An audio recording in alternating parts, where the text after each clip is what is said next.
મારા બધા દર્શકોને મારા બાપા સીતારામ. ભારતીય જનતા પાર્ટીના પ્રદેશ અધ્યક્ષ કોણ બનશે એ સવાલ પર લગભગ એ વાત નક્કી છે કે જગદીશ પંચાલ અથવા કહો જગદીશ વિશ્વકર્મા એ નવા પ્રદેશ અધ્યક્ષ ચૂંટાઈ આવશે. એક જ વ્યક્તિ છે જેમણે ફોર્મ ભર્યું છે અને સત્તાવાર જાહેરાત બાકી છે, પરંતુ 99.99% નક્કી મનાઈ ગયું છે કે પ્રદેશ અધ્યક્ષ જગદીશ વિશ્વકર્મા જ બનશે. સવાલ એ છે કે શું મુખ્યમંત્રી પણ બદલાશે? હવે એની પાછળના 2-3 કારણો પણ છે કે આ સવાલ શું કામ થઈ રહ્યો છે, આવું શા માટે થઈ રહ્યું છે અને શા માટે ભૂપેન્દ્ર પટેલની જગ્યાએ કોઈ નવા પાટીદાર નેતાની ચર્ચાઓ શરૂ થઈ ગઈ છે. સમજવાનો પ્રયાસ કરીશું. આપ નિષ્કર્ષ જોઈ રહ્યા છો. મારું નામ છે નિશિત રાજગુરુ.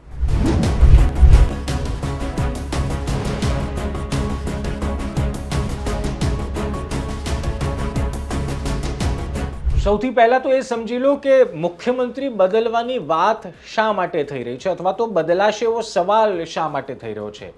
તો આપને કહી દઉં કે અત્યાર સુધીમાં ભારતીય જનતા પાર્ટીના ગુજરાતના છેલ્લા કેટલાય વર્ષોમાં પહેલી વખત એવું બન્યું છે કે કોઈ એક જ જિલ્લાથી પ્રદેશ અધ્યક્ષ અને મુખ્યમંત્રી હોય. જગદીશ વિશ્વકર્મા અમદાવાદથી છે અને મુખ્યમંત્રી પણ અમદાવાદના ઘાટલોડિયાથી છે. આવું ક્યારેય બન્યું નથી. છેલ્લા તમે 10 વર્ષ અને 2010 અને એની પહેલાં પણ જોઈ લો તો આપને ખબર પડશે કે આવું ક્યારેય બન્યું જ નથી કે એક જ જિલ્લાથી મુખ્યમંત્રી અને પ્રદેશ અધ્યક્ષ આવતા હોય. એટલે કે અમદાવાદ હોય કે અન્ય કોઈ ગુજરાતનો જિલ્લો હોય, આવું ક્યારેય બન્યું નથી. આ પહેલાં તમે નજર કરો તો તમને ખ્યાલ આવે, વિજય રૂપાણી જ્યારે હતા ત્યારે પણ પ્રદેશ અધ્યક્ષ ભાવનગરથી હતા. એટલે કે તમે જુઓ કે CR પાટીલ હતા ને એની પહેલાં જીતુભાઈ વાઘાણી હતા, એની પહેલાં આનંદીબેન હતા ત્યારે પણ સૌરાષ્ટ્રથી તમે RC ફળદુને પણ જોયા. એ બાદ તમે વિજય રૂપાણી પણ રાજકોટથી પ્રદેશ અધ્યક્ષ રહ્યા. આમ જુઓ તો RC ફળદુ 2005-2006માં વજુભાઈ વાળા જ્યારે હતા એ RC ફળદુ એની પછી સતત એ 2016 સુધી લગભગ પ્રદેશ અધ્યક્ષ રહ્યા અને ત્યારે મુખ્યમંત્રી એ જિલ્લાનો પસંદ થયો નહીં.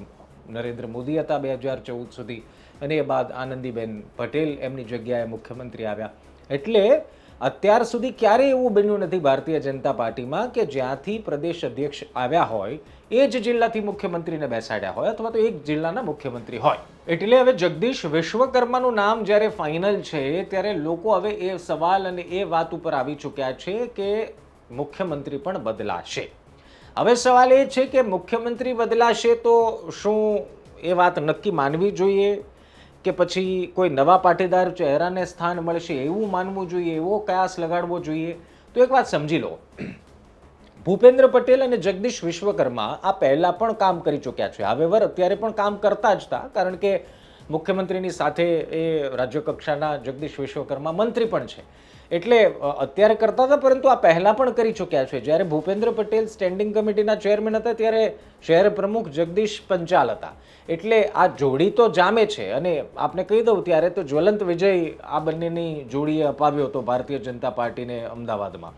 એટલે આ જોડી તો કમાલ કરી ચૂકી છે. પહેલાં એ ધ્યાનમાં રાખીને જગદીશ પંચાલને અધ્યક્ષ બનાવ્યા હોય એવી ચર્ચાઓ પણ છે. પરંતુ સંગઠનની દ્રષ્ટિએ જુઓ તો એ શક્ય નથી કે એક જ જિલ્લાથી બંને હોય. એટલે ભાજપના ઇતિહાસને, ભાજપના ભૂતકાળને ધ્યાનમાં રાખીને કહું છું કે આજ સુધી જે વાત બની નથી અત્યારના એ લાગુ કરવાની શક્યતાઓને કેવી રીતે જોવી એ ખૂબ અઘરું બની જાય છે. હવે આવતા વર્ષે ચૂંટણી આવી રહી છે સ્થાનિક સ્વરાજની, એટલે કે જિલ્લા પંચાયત, તાલુકા પંચાયતની. હવે એ ચૂંટણીમાં પણ OBC મતોને પોતાની તરફ આકર્ષવા માટે ફરી એક વખત OBCને 20-25 વર્ષ પછી OBC સમાજના અધ્યક્ષ લઈ આવ્યા છે ભારતીય જનતા પાર્ટી. એટલી જ જરૂર પાટીદાર સમાજના મતની પણ છે અને ભારતીય જનતા પાર્ટી સારી રીતે જાણે છે.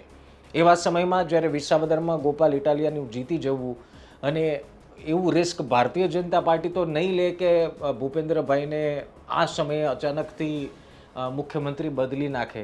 અને બદલે તો પણ ભારતીય જનતા પાર્ટી પાસે પાટીદાર સમાજના મુખ્યમંત્રી મૂકવા સિવાય કોઈ અત્યારે બીજો વિકલ્પ ન હોવાની ચર્ચાઓ છે. એટલે એકંદરે એવું પણ માની લઈએ કે જો ભૂપેન્દ્ર પટેલને બદલવામાં આવે તો એની જગ્યાએ પણ પાટીદાર સમાજના જ મુખ્યમંત્રી જોવા મળશે. પણ અત્યારની ચર્ચાઓ પ્રમાણે જે કામ ભારતીય જનતા પાર્ટીએ નથી કર્યું એ કામ ભારતીય જનતા પાર્ટી આ વખતે કર્યું છે ને એટલા માટે જે ચર્ચા છે કે શું મુખ્યમંત્રી પણ બદલાશે. તમારો શું વિચાર છે કમેન્ટ બોક્સમાં લખજો. તમને શું લાગે છે મુખ્યમંત્રી બદલશે? કારણ હું એટલા માટે તમને આ સવાલ પૂછું છું કારણ કે મેં પહેલાં કહ્યું એમ કે અત્યાર સુધી ક્યારેય પણ એવું નથી થયું. બીજું, મધ્ય ગુજરાતથી પ્રદેશ અધ્યક્ષ ચૂંટાયા હોય એ પણ આ એક નવો કિસ્સો છે. તમે સમજો, પ્રદેશ અધ્યક્ષની આમ હારમાળા જુઓ તો દક્ષિણ ગુજરાતથી હતા CR પાટીલ અને એની પહેલાં 2-3 જે પ્રદેશ અધ્યક્ષ બન્યા એ મોટા ભાગના સૌરાષ્ટ્રથી હતા. એટલે એક ટ્રેન્ડ એવો સેટ કરવામાં આવ્યો હતો કે સૌરાષ્ટ્રથી લગભગ મુખ્યમંત્રી અથવા તો પ્રદેશ અધ્યક્ષ હોય જ. આ વખતે પહેલી વખત એવું બની રહ્યું છે કે પ્રદેશ અધ્યક્ષ અને મુખ્યમંત્રી એ બંને મધ્ય ગુજરાતથી છે, એક જ જિલ્લાથી જ છે અને એટલા માટે જ આ ચર્ચાઓ છે. હવે એનો સીધો મતલબ તો એ થાય કે જો કદાચ પણ મુખ્યમંત્રી બદલવાની નોબત આવે તો એ સૌરાષ્ટ્રથી જ હશે એવું આપણે માની શકીએ, કયાસ લગાડી શકીએ અને એ પાટીદાર સમાજથી જ હશે. એટલે નવા નામો પછી તમારા મગજમાં આવશે. કહેવાનો ભાવાર્થ એ છે કે અત્યાર સુધી સંગઠનની દ્રષ્ટિએ ભારતીય જનતા પાર્ટીએ નથી કર્યું ને એ આ વખતે કર્યું છે. હવે એની પાછળના કારણો કેટલા છે એની ચર્ચા તો આપણે કરવી જ રહી, પરંતુ જો આ કર્યું છે તો એક એનો મતલબ એવો પણ થાય કે ભવિષ્યમાં, નજીકના ભવિષ્યમાં મુખ્યમંત્રી પણ બદલાઈ શકે છે. અને એટલા માટે જ હું આપને પૂછી રહ્યો છું એક વ્યુઅર તરીકે, તમારું શું માનવું છે? મુખ્યમંત્રી બદલાશે કે ભારતીય જનતા પાર્ટી ચૂંટણીના માથે ચૂંટણી આવી રહી છે તો એવું રિસ્ક નહીં લે? તમારું શું માનવું છે કમેન્ટ બોક્સમાં લખવાનું ભૂલતા નહીં. ફરી મળીશું એક નવા વિડીયો સાથે. ત્યાં સુધી ધ્યાન રાખો, મજા કરો. બાબા સીતારામ.